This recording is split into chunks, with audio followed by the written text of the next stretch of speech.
transition énergétique peut être considérée comme un projet. Et donc, c'est un projet à long terme. On peut savoir aussi que un projet, lorsque la population ne l'accepte pas, c'est voué à l'échec. Donc, il serait mieux d'inclure les populations et voilà, les autorités locales et tout. Aussi, miser sur l'efficacité de ces technologies d'énergie renouvelable. Parce que la population aujourd'hui a besoin d'électricité et donc certaines localités n'en bénéficient pas. C'est pourquoi on doit aujourd'hui miser sur ces énergies renouvelables au détriment des énergies fossiles pour un développement durable et inclusif. L'exploitation des hydrocarbures occupe aujourd'hui tous les débats au niveau national. Et aujourd'hui, si nous prenons l'exploitation pétrolière, avec tous les enjeux qui se tournent autour de ça, il est nécessaire de repenser sur le modèle ou la politique à mener par rapport à l'énergie. D'où l'importance d'échanger sur l'exploitation pétrolière face à une politique de transition énergétique.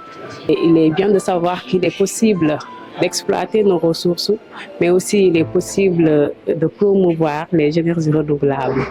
Parce qu'ici au Sénégal, on voit que, comme on dit, on fait partie des pays les plus ensoleillés de l'Afrique, on parle même du monde. Donc, il est possible d'exploiter. On a l'exemple du centrale qu'on a visité la fois passée, la centrale éolienne de Taïba Ndiaye, qui est une grande potentiel en quelque sorte en énergie renouvelable, et on peut s'en passer d'autres moyens pour promouvoir l'énergie renouvelable. Moi, je pense que c'est vraiment important d'inclure le mix énergétique. On peut exploiter les énergies fossiles, mais aussi inclure les énergies renouvelables. C'est très important. On ne peut pas faire des énergies fossiles notre joker pour le développement. Alors, il est aussi important de calculer les enjeux, les impacts environnementaux, sociaux qui vont découler de cette exploitation des énergies fossiles. Dans ce programme, on a eu à faire différentes activités concernant la visite de terrain, notamment la centrale à charbon de Bargny, mais aussi la centrale éolienne de Taïba Ndiaye. Et nous avons eu aussi à faire des modules autour de la question sur la transition énergétique, notamment la question sur le genre du moins et le changement climatique.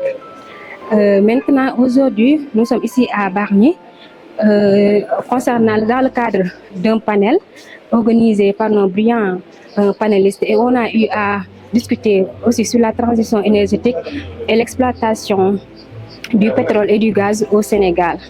La discussion était aussi intéressante et captivante, et nous en remercions vraiment à l'équipe de Green Academy. Tey jii nii pour ñun ñu mën a dund en symbiose foog que ñun climat bi ñu nekk ñu mën ko maîtriser. Alors du côté du vivant mooy que ne ñun tey jii nii on ne partage pas cette planète ñun humains yi rek. Tu vois, il y a la biodiversité, il y a les animaux, tu vois, géej gi xam nga boo jëlee jën yi et tout ça. Donc en fait je veux dire par là, le vivant mooy li nga xamante ne nii yeneen espèces yi di dund ak aussi yeneen espèces yi ñuy dundal. Donc ñun bu ñu mënul maîtriser les effets relatifs au climat ou bien du genre, donc dañu am problème ñun ci suñu survie. Et on le vit actuellement, géej gi amatul ay jën, tu vois, on le vit actuellement, àll bi animaux yi xam nga ñu ngi disparaître. Et tous ces éléments là sont des éléments relatifs au réchauffement climatique. Donc sur ce, c'est bien en fait d'organiser ce genre d'activité pour un peu indiwaat nit ñi xam nga révéler les conséquences, wax leen importance su monde actuel bi fi ñu toll en termes de transition énergétique.